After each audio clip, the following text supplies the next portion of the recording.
Welcome to the California Department of Insurance's video guide to hearings at the Administrative Hearing Bureau.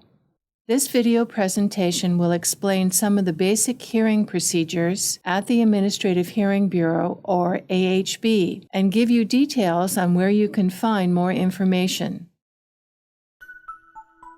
The judges at the AHB provide professional and excellent quality services.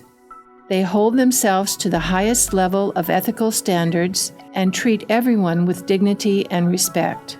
The AHB provides fair and impartial hearings on a variety of insurance-related matters. A list of the types of hearings conducted at the AHB can be found on the CDI's website.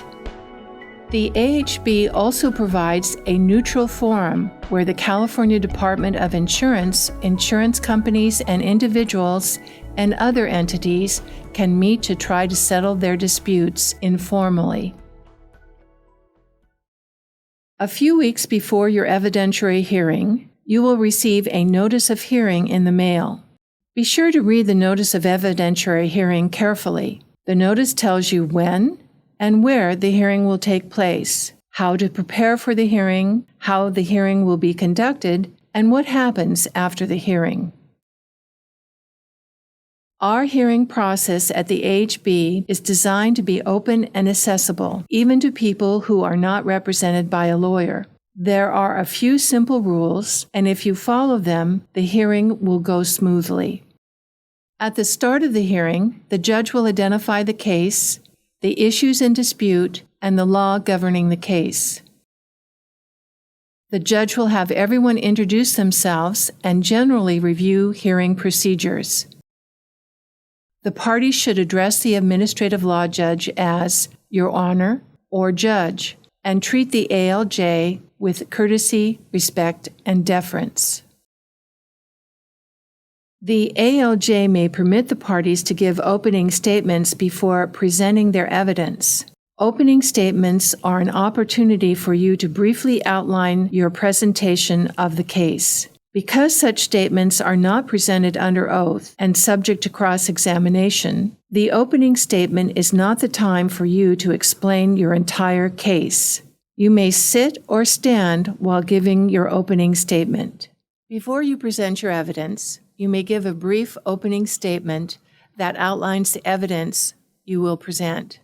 Mrs. Smith, would you like to give an opening statement? Yes, Your Honor.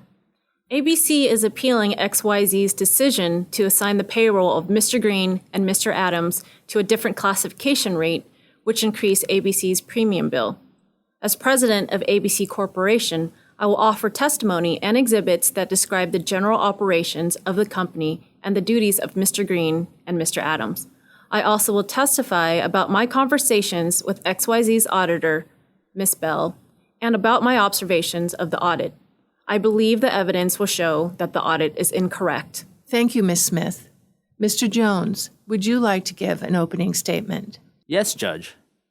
As the audit supervisor at XYZ Insurance Company, I will be testifying about XYZ's general audit procedures and about my conversations with Mrs. Smith regarding ABC's audit.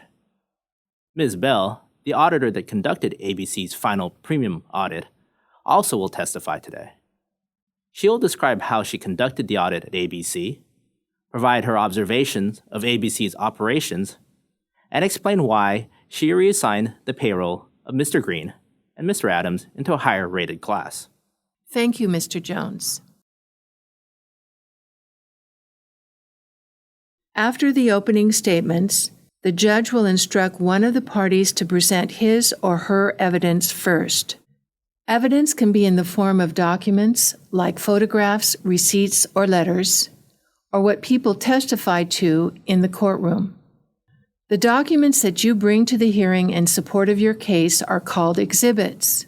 The notice of hearing orders all parties to exchange exhibits and file their objections to the admittance of the exhibits on specific dates before the hearing. The notice of hearing also requires that each party complete an exhibit list that identifies each exhibit by number and a brief description.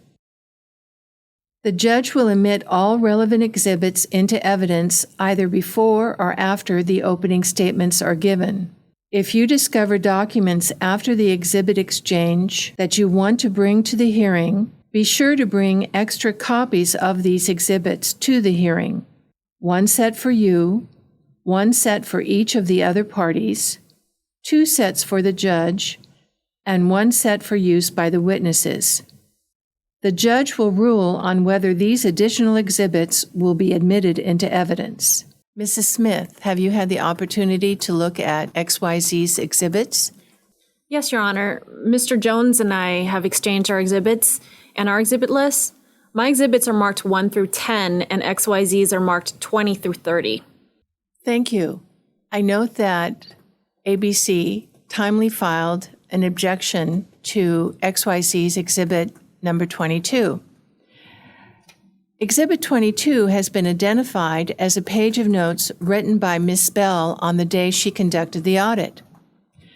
Ms. Smith, what is the basis of your objection to the omission of XYZ's exhibit 22? Well, I don't like what some of the notes in the documents say, Your Honor.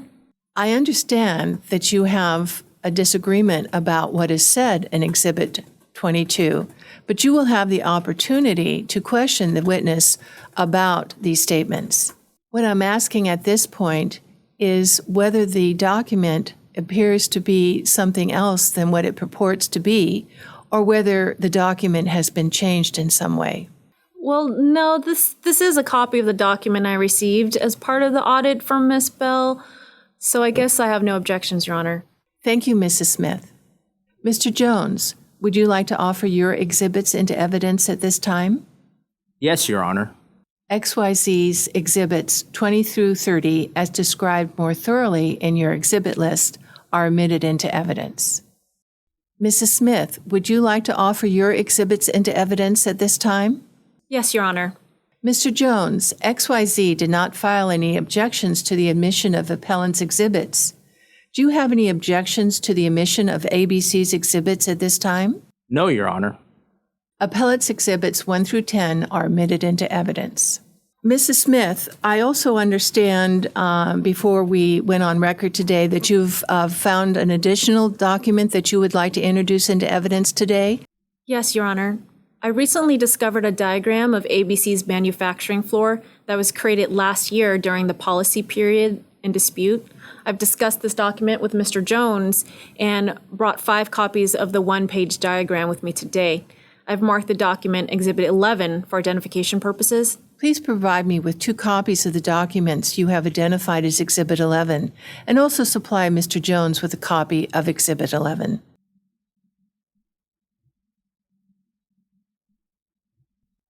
Mr. Jones, do you have any objection to the omission of Exhibit 11? Yes, Your Honor. I object to the admission of this exhibit on foundational grounds. I don't know who created the diagram and if it is an accurate representation of the factory floor. There is no date on the exhibit, so I cannot tell when it was created. Mrs. Smith, would you like to offer any arguments in support of admitting Exhibit 11 into evidence? Yes, Your Honor. I hired a civil engineer to create this diagram in February last year as part of an expansion project and can testify to that fact and to the diagram's accuracy. Thank you. I am conditionally sustaining Mr. Jones' objection. However, Mrs. Smith, during your testimony, if you offer testimony sufficiently describing when the diagram was created and by whom, and if you are able to confirm its accuracy, you may make another request that the exhibit be admitted into evidence. Thank you, Your Honor. I have updated ABC's exhibit list to include Exhibit 11, should you admit it into evidence, and I've also made additional copies of the exhibit list to give to you and to Mr. Jones. Thank you. Please wait to file the updated exhibit list with me until after I rule on your renewed request for Exhibit 11 to be admitted into evidence. In a hearing, there are 2 kinds of questioning. There is direct examination, during which a party may ask questions of someone whom he or she has called to testify at the hearing, or when you are testifying on your own behalf. There also is cross-examination, during which a party asks questions of the other party's witness. During direct examination, you cannot ask a question that suggests what you want the answer to be. That is called leading a witness. Here is an example. Did you see dangerous chemicals being used by Mr. Green and Mr. Adams when you were auditing ABC on February 10th? I object, Your Honor. He's telling her what to say. I agree. Your objection is sustained. Mr. Jones, you may not ask leading questions of your witness. This is direct examination. Yes, Your Honor. I will rephrase the question. Ms. Bell, when did you visit ABC to conduct your audit for the XYZ Insurance Company? On February 10th. Where did you conduct your audit while you were at ABC? I conducted my audit of the records in the bookkeeper's office on the second floor, but I also walked around the main floor of the plant area as part of my audit. What did you observe when you walked around the main plant floor? I saw Mr. Green and Mr. Adams moving containers with labels on them that said hazardous chemicals in large yellow letters. When you are cross-examining a witness, you may ask questions that suggest the answer. Miss Bell, isn't it true that Mr. Green and Mr. Adam are clerks with offices on the second floor? Yes. And isn't it true that while Mr. Green and Mr. Adam were escorting you around the main floor, they were asked to help others move the two barrels by other workers on the main floor? Yes, but Thank you, Miss Bell. You've answered my question. It is important to keep your temper during a hearing, even if you disagree with something that a witness has said. I called Miss Smith 5 times and left messages on her answering machine each time telling her I needed more information about the job duties of Mr. Green and Mr. Adams. That's a lie. You never left any messages. Mrs. Smith, it is not your turn to testify. If there is something that this witness says that you disagree with, make a note to yourself because you will have a chance to question the witness during your cross-examination. After each side presents its evidence, the judge will give each side an opportunity to make closing arguments. Closing arguments are a way to remind the judge about the evidence in support of your case. Let's listen to a couple of very short closing arguments. The evidence I presented today shows that ABC's chemical manufacturing operations are confined to the main floor of the plant, and that Mr. Green and Mr. Adams are clerical office employees with offices on the second floor in an area reserved solely for the office workers. I offered testimony explaining that Mr. Green and Mr. Adam were showing Miss Bell to the cafeteria when they were asked for assistance. Miss Bell even admitted that she spent only a few minutes on the main floor on her way to the cafeteria and failed to observe that Mr. Green and Mr. Adams simply rolled the barrels to a side wall before joining her for lunch. It is simply unfair that this one incident should result in their payroll being assigned to a higher-rated classification, which caused a huge increase in my premium bill. Thank you, Your Honor. Your Honor, XYZ has shown that, during the audit period, Mr. Green and Mr. Adams were routinely asked to help move barrels of hazardous chemicals. They also oversaw other projects associated with ABC's manufacturing operations. Because Mr. Green and Mr. Adams were often exposed to the risks and hazards of ABC's chemical manufacturing operations, their payroll cannot be assigned to the lower-rated clerical office classification. We ask that the insurance commissioner affirm XYZ's audit decision. Thank you. The judge will not issue a decision in your case on the day of the hearing. Instead, after the hearing, the judge will issue an order closing the record and prepare a proposed decision for the insurance commissioner that contains findings of fact and conclusions of law. The commissioner will make the final decision in every case. You will get a copy of the decision in the mail.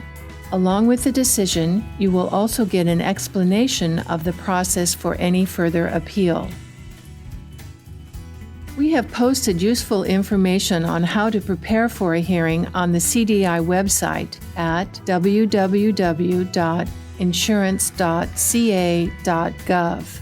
Select the Consumer tab and follow the link to Administrative Hearings. We hope that this video has answered some of your questions about how to prepare for your hearing at the Administrative Hearing Bureau. Thank you for watching.